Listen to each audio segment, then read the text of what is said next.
things where we talk about geoengineering.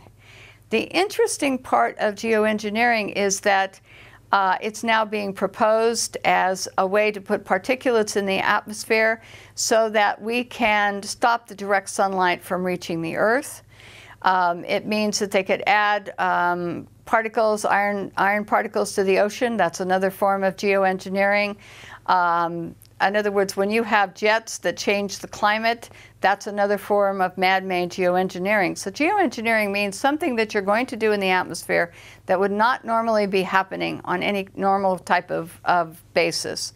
In other words, a volcano would be normal. The particulates coming up from a volcano, for example, would be a normal phenomenon, and then we would take whatever consequences comes from that.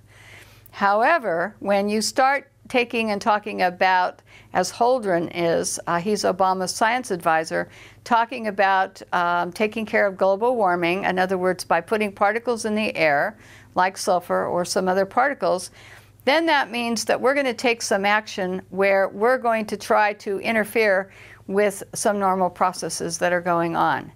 And the problem with this, for example, with sulfur, is that sulfur, in the sense of it, we took it out of diesel fuel in California in 2006. And we said we have to clean it up because kids get asthma from sulfur, lots of health problems associated with too much sulfur in diesel fuel. We take it out of diesel fuel, and then someone comes along, like Paul Crutzen, and he says, we're going to put it up in the atmosphere to obscure the sunlight, so less sunlight reaches the Earth, and therefore that will cool us down. But what about the health effects? If you have to take it out of diesel fuel, then my question is, why are you going to put up something that's not helpful into the atmosphere and try to change the process that we live under? And that's what geoengineering is. It's taking something and you're going to artificially induce something into our environment that's going to change for some reason. For example, stopping global warming or slowing it down. Let me go back to 2006 in November. NASA Ames in California had a meeting of geoengineers from all over the world. It was a big meeting.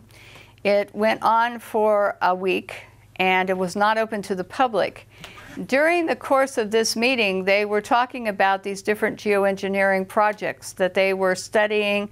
These were university professors, different people, and there was many proposals that were put forward at this meeting. I was lucky enough to be present at the one-day public event that they had on this meeting, where several of the scientists and college professors spoke at this meeting with regard to geoengineering.